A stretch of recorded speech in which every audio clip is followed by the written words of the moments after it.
ঢাকা মহানগরীর আইন শৃঙ্খলা পরিস্থিতি আরও সুসংহত করতে অলিগলিতে মোটরসাইকেল টহল বৃদ্ধি করা হবে বলে জানিয়েছে ডিএমপি কমিশনার ও অপরাধ দমনে পুলিশি কার্যক্রম আরও জোরদার করার উপর গুরুত্বারোপ করেন তিনি। মঙ্গলবার রাজারবাগে বাংলাদেশ পুলিশ অডিটোরিয়ামে অনুষ্ঠিত ফেব্রুয়ারি মাসের অপরাধ পর্যালোচনা সভায় সভাপতির বক্তব্যে ডিএমপি কমিশনার শেখ মোহাম্মদ সাজ্জাদ আলী এসব নির্দেশনা দেন। ডিএমপি কমিশনার জানান, রমজানের শুরুতে কিছুটা বেড়েছিল, তবে পুলিশের তৎপরতা যা নিয়ন্ত্রণে এনেছে। তিনি বলেন, পুলিশের এই সফলতা ধরে রাখতে আরও আন্তরিক প্রচেষ্টা চালাতে হবে। অতিরিক্ত police commissioner SN. Mohammad Nazrul Islam জানান, সাম্প্রতিক সময়ে অনেক গ্রেফতার হওয়ায় মহানগরীর পরিস্থিতি অনেকটা নিয়ন্ত্রণে রয়েছে। তবে তিনি সতর্ক করে বলেন, কারীদের কোনো নির্দিষ্ট পেশা নেই, তাই তারা ঈদকে কেন্দ্র করে অপরাধে জড়াতে পারে। বিশেষ করে গাবতলী ও মহাখালী এলাকায় কারীদের তৎপরতা বাড়তে পারে। এ বিষয়ে পুলিশকে সতর্ক থাকতে হবে।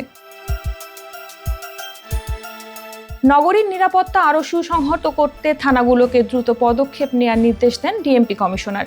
তিনি বলেন, জিডি এন্ট্রির 1 ঘন্টার মধ্যে পুলিশ রেসপন্স করবে এবং ঘটনাস্থল থেকে ফ্ল্যাশ রিপোর্ট প্রদান করবে। অতিরিক্ত গোয়েন্দা পুলিশ কমিশনার রেজাউল করিম মল্লিক বলেন, ঈদের সময় অনেক বাসা ও মার্কেট খালি থাকবে। বিশেষ করে স্বর্ণের দোকানগুলোর নিরাপত্তা নিশ্চিত করতে হবে। তিনি রাত্রিকালীন টহল বাড়িয়ে চুরির ঘটনা প্রতিরোধের উপরও জোর দেন। অতিরিক্ত পুলিশ কমিশনার মোহাম্মদ মাসুদ করিম জানান, বিভিন্ন দাবি দাওয়া নিয়ে কিছু গোষ্ঠী অস্থিরতা তৈরির চেষ্টা করছে, যা পুলিশকে সতর্কতার সঙ্গে মোকাবেলা করতে হবে। সভায় যুগ্ম পুলিশ কমিশনার মোহাম্মদ ফারুক হোসেন এবছরের ফেব্রুয়ারি মাসের সার্বিক অপরাধ পরিসংখ্যান উপস্থাপন করেন।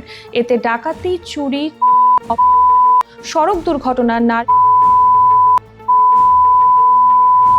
সংক্রান্ত তথ্য তুলে ধরা হয়।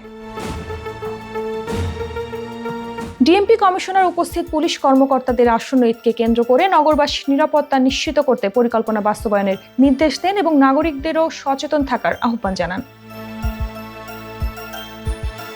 সভায় আরও উপস্থিত ছিলেন অতিরিক্ত police commissioner traffic Mohammad Sarwar, অতিরিক্ত police commissioner admin Faruk Ahmed, অতিরিক্ত police commissioner logistics, finance and procurement Hasan Mohammad Shawkat Ali, যুগ্ম পুলিশ কমিশনার, উপ পুলিশ কমিশনার, অতিরিক্ত উপ পুলিশ কমিশনার, সহকারী পুলিশ কমিশনার ও মহানগরের সকল থানার ভারপ্রাপ্ত কর্মকর্তারা।